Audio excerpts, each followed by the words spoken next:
Hi everybody, this is Mr. Zoeller, and today I'm going to be presenting you a screencast on Chapter 11, the Federalist Era. So for the objective for this video, you should be able to explain how did the Federalist and Democratic-Republican parties, those are going to be our first two political parties in the United States, how do they have different visions for the United States? So you should be able to tell me in class, this is what the Federalists believe that the future of our country is, and then this is what the Democratic Republicans or Republicans, their vision for our country was. So to start off, President George Washington is going to be elected as our first president of the United States. He's going to be serving 2 terms as president. So a term is 4 years. And after serving 2 terms, he decided to not run again. One of the big issues that came up during his presidency was something called the Whiskey Rebellion. And in Western Pennsylvania, there were a group of farmers that refused to pay a tax on whiskey and other kind of taxes on excise items. So we'd say things that aren't really necessary to survive, kind of like luxury goods.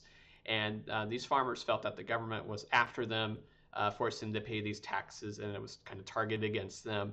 And so they started tar and feathering tax collectors that would come into the western part of Pennsylvania where they're at. So George Washington and others are cognizant and remember what happened under Shays' Rebellion. And so one of the weaknesses under the Articles of Confederation is the federal government, the United States government, could not stop Shays' Rebellion. And so we're going to find out that George Washington decides he's going to stop this rebellion by using force. And so he and about 13,000 men marched to these farmers, and you can probably imagine the farmers' surprise when they see George Washington there on horseback with troops, and the rebellion's going to end very, very quickly. And so Jefferson, as we're going to find out, Thomas Jefferson believed this was the federal government using power and force to force people to follow the law. He felt that was too strong of a message, and we'll find out another important man, Alexander Hamilton, thought that the U.S. government needed to show that, yes, it can stop rebellions, and that if you don't like a tax, rising up in a rebellion is not the thing to do. We are a democracy, a government run by the people. There are measures to go through to get rid of a tax. So after the end of 2 terms, George Washington's beginning to see that our country is becoming split. People are beginning to associate themselves in different political parties. There's different views of the direction of our country. And so he gives 2 warnings in what's called his farewell address. It's like his speech to the people before he resigns as president, where he steps down. And so the 2 dangers he let everybody know about was the danger of loyalty to political parties. So he felt that people blindly followed their political party, who to vote for, the beliefs of that party, and then weren't open to change or thinking on their own, that would bring our country to ruin. And he was also worried about our relations with other countries. The United States of America is new. We don't have a lot of money. We don't have a large military. So he felt it was important that we figure out things on our own and not get involved in alliances, especially with other countries. So we'll find out later that's called isolationism. So we're trying to stay out of other countries' affairs, because if we become an ally with like Great Britain or with France, they might drag us into a war that we're not prepared to fight. So let's take a look at the very first 2 political parties. So the first party we're going to look at is called the Federalist Party. And originally these were the Americans that wanted to have the Constitution as the new government. And so Alexander Hamilton here is considered the leader of this party. So he was born in the Caribbean islands, and then ended up moving to New York in his early teens, so 13 or 14 years old. And he fought with George Washington during the Revolutionary War. He was also a member of the Continental Congress. And so the Federalist Party believed that for our economy, for our country, how should our country make money, that it should focus on manufacturing. So starting to build industries, factories, mining, trade ships. He felt that was the direction of our country, which is very similar to what Great Britain's economy was. He also believed we needed to create a national bank for the United States, so a bank that will print the money for our country and will even give loans out. And so he hoped that the national bank would give loans out to these manufacturing businesses.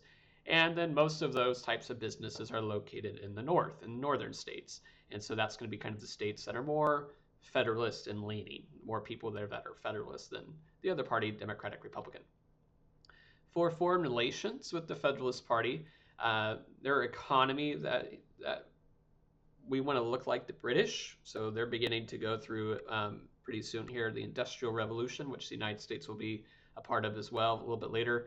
And so when it comes down to who should the United States support in foreign relations, the Federalists believe we should follow the British. And we'll find out that there's going to be a war between Great Britain and France, and especially if France, they're going to have a revolution going on. And so the Federalists want us to stay out of France because they're too unstable. We don't know what's going to happen there. While the British, we've been British citizens for a long time, and we feel more comfortable with them. For best form of government, the Federalists obviously want a stronger federal government or a national government, hence their name. And they believe that the people that should be in power in the government are those that are best qualified to do it. So it should be the people who know how to make money, that are wealthy, that have gone to college, well educated. So they said that's our best people in the United States. That should be the people running the country. Now, on the other hand, Thomas Jefferson is going to be considered the leader of the other party called the Democratic-Republicans, or I'll just refer to them as the Republicans. And they have some of the ideas of the Republican Party today, but actually this is going to be the party that will kind of end up changing into later the Democratic Party. So for the economy, so how should our country make money? Jefferson and other Americans believe that it should not be on industry, it should be based on farming, and that farmers work the land, they work really hard, they put their sweat into everything, and so that should be the way our country should focus, is that we have great land for farming and we were able to make a lot of money that way. He did not support a national bank, since the bank would predominantly give money and loans out to industries and not to farmers, so he didn't feel it was needed. In fact, he believed that nowhere in the Constitution does it say that the Congress can make a bank. And since the economy is based on farming and agriculture, Jefferson and this party are going to be more supported in the southern states, where that's where you're going to find those types of jobs. For foreign relations, the Democratic Republicans wanted to help France during the revolution, so we'll learn more about in class the French Revolution later on, and ended up going kind of through different stages and had some really bloody moments where you had men, women, and children of the noble families, the aristocrats, being taken from their homes and then being beheaded in public, about 20,000 of them or so. So the Democratic Republicans want us to stay away from the British. They're afraid that if America goes down the road of trying to be like the British, that will end up turning into them and having a monarchy. So they'd rather support the people of France, and that if there's an issue that comes up between France or Great Britain, we should support France. And then for the best form of government, Democratic Republicans say we need to make sure the government does as little as possible. Let the states figure out everything. The national government should be weak, so let's support strong state governments. And Democratic Republicans believe you didn't have to be born rich. You didn't have to go to college to be in the government. That if you knew and were able to read and you were informed and know what's going on, that anybody has the possibility of being able to run the government. It doesn't have to be just the upper class, that it could be other people as well. So we're going to find out after George Washington serves 2 terms as president, the next president, and if we're asking, like, is George Washington a Federalist or a Democratic Republican? Officially, he wasn't either of them. He probably sided more with the Federalist Party, but he was very concerned about what was happening between those 2 groups of people. And one thing I forgot to mention, the leaders of these 2 political parties, so Alexander Hamilton, he was George Washington's Secretary of Treasury. So he gave President Washington advice on what should we do with our economy for our country. And then we had Thomas Jefferson, who was the Secretary of State in George Washington's cabinet, and he gave Washington advice on how we should relate with other countries, especially when it got to France and Great Britain. So he saw these 2 men bickering all the time, seeing the division in our country happening. And so Washington, that's why one of the reasons he decided to stay for a 2nd term, in which he was elected to, and then decided he needed to step down. So our 2nd president of the United States, who's going to be a Federalist, is going to be John Adams. And so during John Adams' presidency, we're going to see the Congress pass 4 laws, and under these laws, we call them the Alien and Sedition Acts. In the Alien Act, it said that immigrants, instead of waiting 5 years to be able to vote, become a citizen, they'd have to wait 14 years. and before they become citizens. And one of the reasons the Federalists are doing this is they're afraid of French people coming over and trying to continue this French Revolution in our country. And so they wanted to prevent those people from passing or voting in people that they think might be a part of that. On the other hand, though, immigrants typically voted Republican. So if you were a member of the Democratic-Republican Party and you have all these immigrants that usually waited 5 years to become a citizen, now they have to wait 14 years.